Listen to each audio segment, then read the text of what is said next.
L'orchestre symphonique Ronald Auvergne, c'est un orchestre de 80 musiciens. Une des particularités de l'orchestre, c'est qu'à chaque concert que nous donnons, ce ne sont pas des concerts choisis, mais vraiment tous nos concerts, il y a un moment où je me retourne vers le public et j'explique certaines choses sur les œuvres qu'on est en train de jouer. Et à un moment, arrive la police avec son sifflet. Et là aussi, le sifflet fait partie de la musique. On ne peut pas jouer West Side Story si on n'intègre pas le son du sifflet. Alors, je pense que vous avez déjà entendu un sifflet dans votre vie, mais quand même, on va vous faire entendre le sifflet symphonique.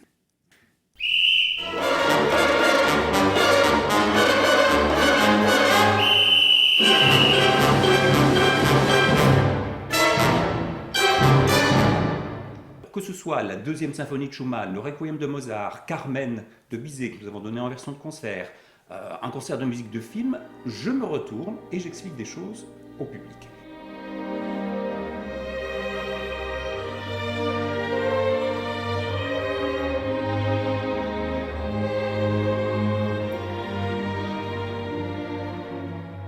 Et évidemment, le grand intérêt, c'est que l'orchestre est présent.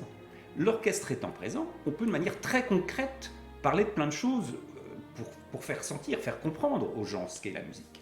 Par exemple, une fois, nous avions donc un concert de musique de John Williams, et je m'étais imaginé comment John Williams, peut-être, avait composé son célèbre thème de Harry Potter.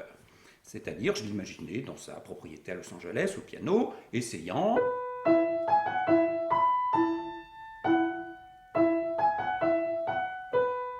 se disant c'est pas mal, mais en même temps on parle de voitures qui volent, de balais qui décollent, donc il faut peut-être quelque chose d'un petit peu plus virevoltant.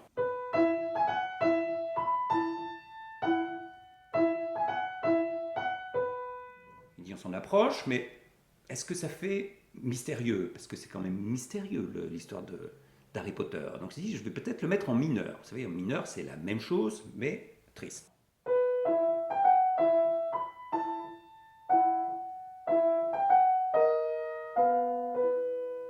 Et le thème était né. Après, il faut savoir à quel instrument le donner. Et donc, j'avais fait une hypothèse en disant, si par exemple, c'était le trombone qu'il jouait.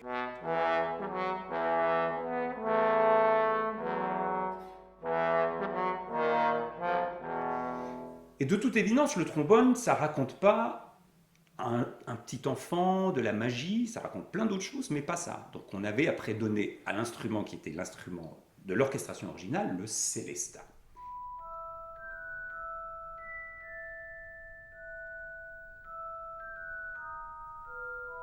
Ça veut dire que les gens, ils ont suivi, au fond, la composition d'un thème, en comprenant comment on y a ajouté de l'émotion, et puis ils ont compris ce que c'était que l'orchestration. L'orchestration, c'est de décider pourquoi on choisit tel instrument ou tel autre. Et une fois que le public est dans cet état, eh bien, il essaye de trouver la même chose partout.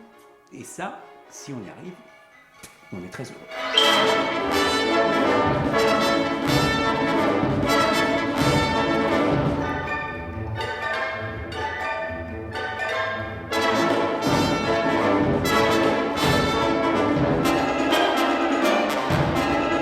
Ça veut dire qu'il faut trouver des lieux, évidemment, il y a des communes qui ont des salles, d'autres qui n'en ont pas. Et dans ce cas-là, rien n'empêche d'être un peu inventif, on va dire, de trouver ici un gymnase, une grande salle, une église.